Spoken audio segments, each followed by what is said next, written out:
In June 1757, at Kolin, Frederick the Great suffered his first major defeat. The Prussians lost over 13,000 men, 40% of their army.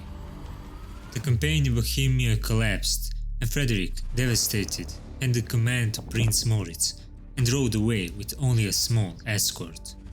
At Prague, he trapped 46,000 Austrians and stood on the road to Vienna, but Kolin destroyed that dream. The siege was lifted, and his once invisible army forced onto the defense. The Austrians united their force, nearly 100,000 strong. Frederick split his army in two. His brother, Prince August Wilhelm, was ordered to hold the Austrians, but within days his army was routed. The vital Prussian magazine at Zittau was lost. Frederick forbade his brother ever to appear before him again and dismissed him from command. Soon after came grim news from Berlin, the death of his mother, Queen Sophia. At the war's time came the news. A Russian army of 55,000 men under the command of Apraksin invaded East Prussia, capturing fortress of Memel, and attacked Prussians at Gross Jägensdorf. Marshal Lavold fought bravely, with half their numbers, but was forced to retreat. Meanwhile, Russians, crippled by supply problems, did not pursue and left Prussia. Soon, Sweden entered the war too, advancing into Pomerania. Frederick ordered Lavold to reform his corps and march west to Pomerania to confront the Swedes advancing on Stettin. Then came the news that most of the states in southern and western Germany had declared a execution against Frederick. As a disruptor of the peace, he had begun to assemble an imperial army to join the fight against Prussia. From 231 states came a force of nearly 11,000 men, ready to march with the Allies. Meanwhile, the French were on the move. They crossed the Rhine, crushed Britain's Hanoverian army at Hastenbeck, and forced its surrender at Klosterzeven. Meanwhile, a second French army under Marshal Soubise marched from Strasbourg. There it joined the imperial army of Prince von Sachsen-Hildburghausen. Together, they advanced towards Brandenburg. Frederick's immediate concern was the main Austrian army, which had taken up a strong defensive position on the ridge near Zittau in Upper Lusatia. Unable to bring them to battle on ground favorable to his troops, and finally persuaded by his brother, Prince Henry, not to waste more Prussian lives, Frederick made a dangerous move. For the second time in 2 months he divided his army. On August 25th, he left 41,000 men under Duke of Brunswick at Breslau to watch the Austrians. With the rest, Frederick took command of the troops left at Limmertz. After the Battle of Kolin, he advanced against the French and Imperial armies in southern Germany. On September 7, a much larger Austrian force struck a Prussian detachment at Moys.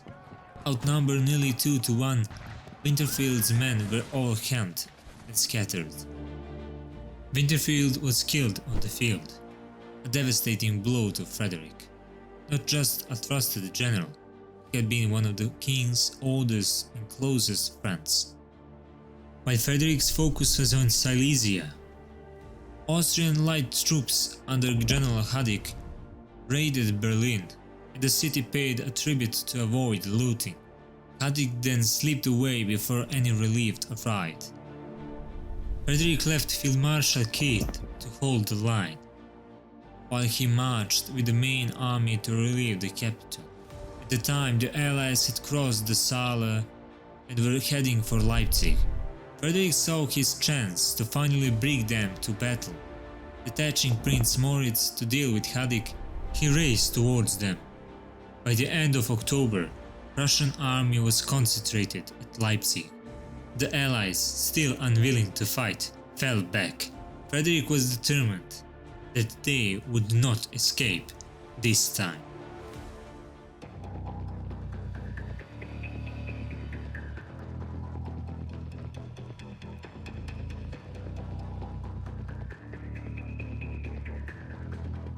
He planned a crossing of the Saale at Weissenfels. On October 31st, his advanced guards stormed the town, capturing the defenders. The main army crossed the rivers soon after, using a bridge of boats built for them. By November 3rd, Frederick had positioned his army behind the Allies near Muhil, forcing them to turn and face him. In the pre-dawn darkness of November 4th, Frederick rode out to scout the Allied position. The enemy had moved overnight into a heavily fortified camp, far too strong for a direct attack. The Allied army numbered around 41,000 men, 30,000 French and 11,000 Imperial army, with 114 guns. Frederick, outnumbered nearly 2 to 1, ordered his army to halt and take up position behind the Johannisberg hill, with his headquarters in the village of Rosbach. His force totaled around 22,000 men with 25 heavy guns. Frederick knew the Allies were running low on supplies.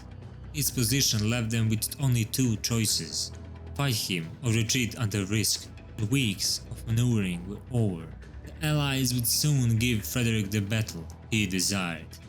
As the Prussians drew back, the Allies mistook it for a retreat. French drums and trumpets sounded their triumph, unaware that Frederick's army was calmly preparing to strike.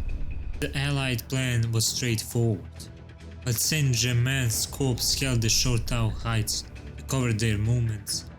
3 large columns would march south towards Zoikfield. Once there, they would wheel left and fall upon the rear of Frederick's army.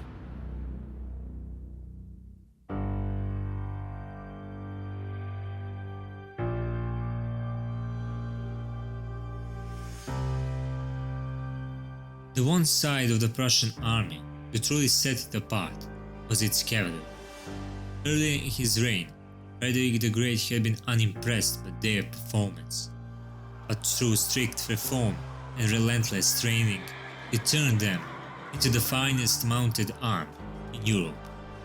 At their head, he placed Friedrich Wilhelm von Seydlitz, a commander of rare talent. Seydlitz drilled his men with unmatched discipline. Every squadron could wheel, form and charge with a precision that astonished foreign observers. Like most cavalry of the time, which often broke formation after first impact, the Prussians could regroup quickly and strike again, sometimes multiple times, in the same battle. This level of control was no accident. It reflected the spirit of the entire Prussian army.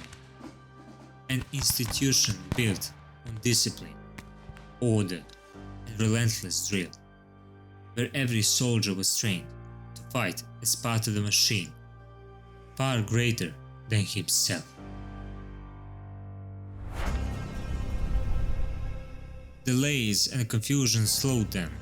An extra unintended fourth column even formed.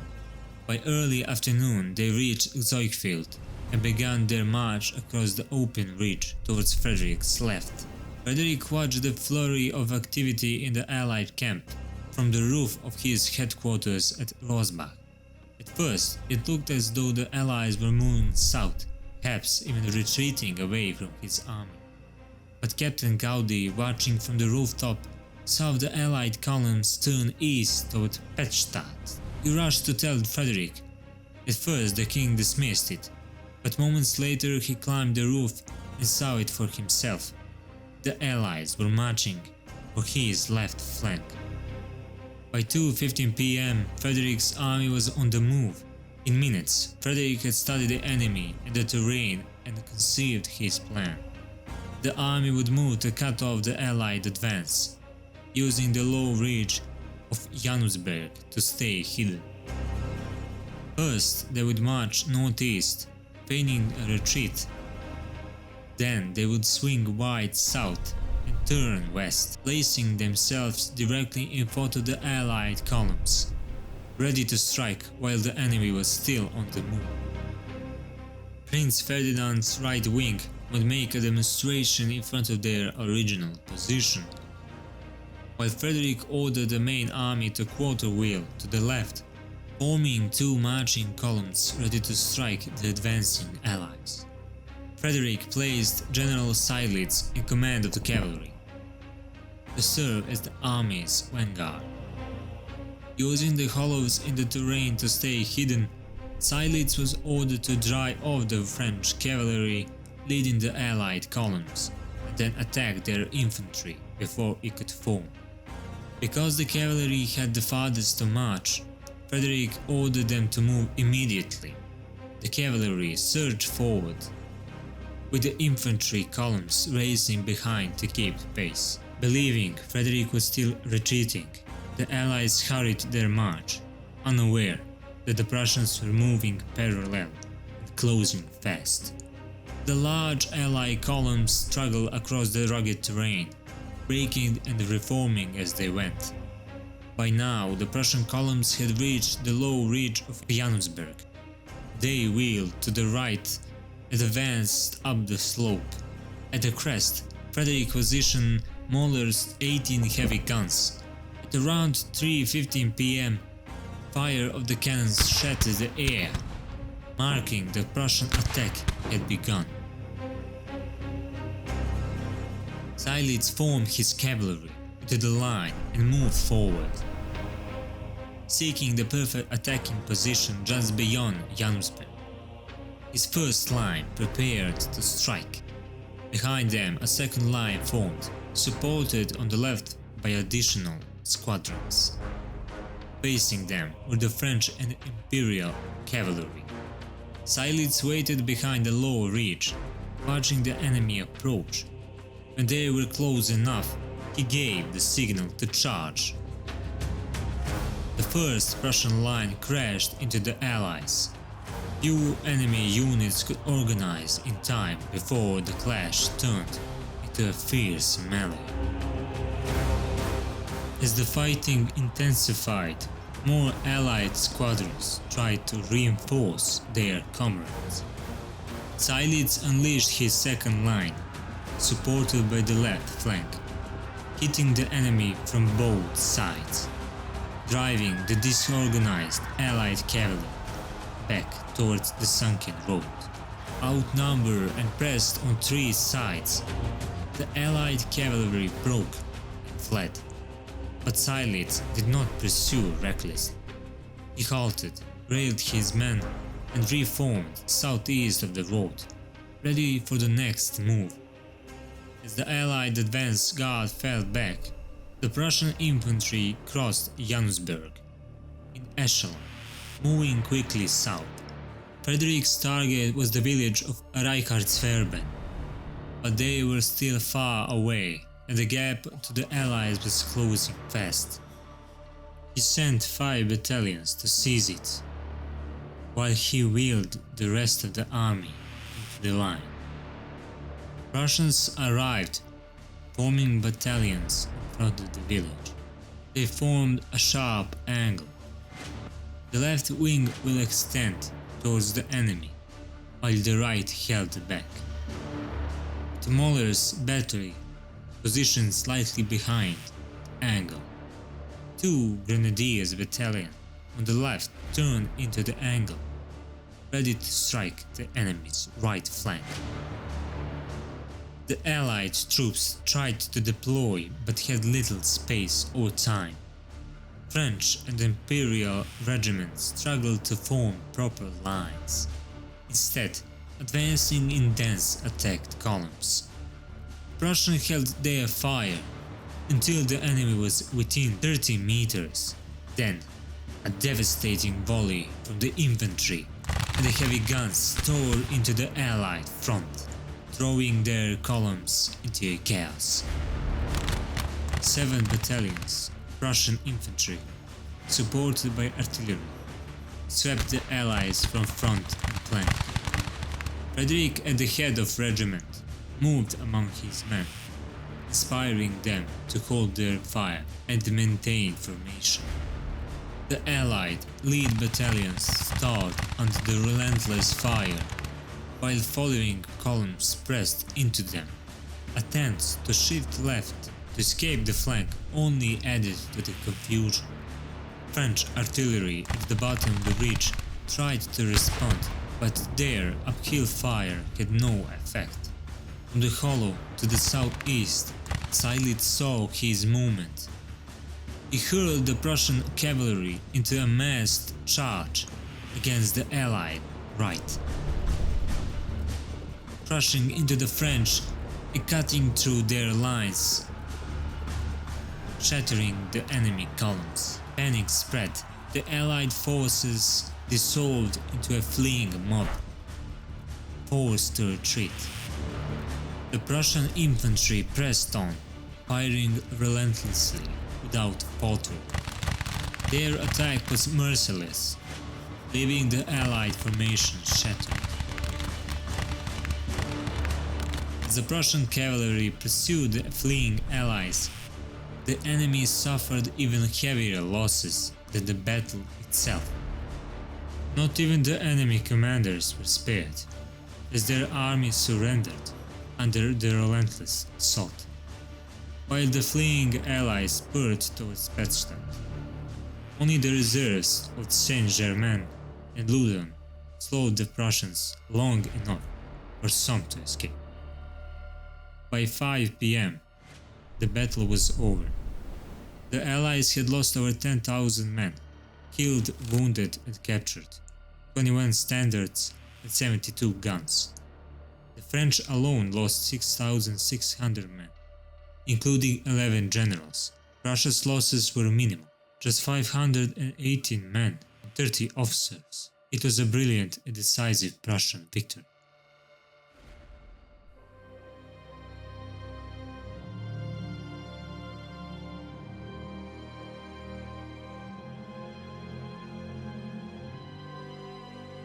After Frederick the Great's stunning success at Rosbach, the balance of the war shifted decisively. For the first time in months, things were looking favorable for Prussia, yet their position remained far from secure.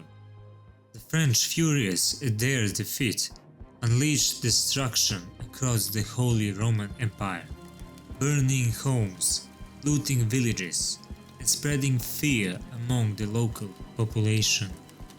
A shocking turn for Frederick, who had long regarded the French as former allies. Frederick's cousin King George reconsidered the peace terms of Kloster-Zeven and re-enjoyed the war on Prussia's side, with the Duke of Cumberland proving ineffective. Command of the Hanoverian army was placed in the hands of Frederick's brother-in-law, the Duke of Brunswick, securing the Western Front. After the Russians withdrew from East Prussia, and with the Swedes no longer a serious threat in the north, Frederick now faced his greatest threat, Austria's massive army in Silesia, ready to reclaim their province at any cost.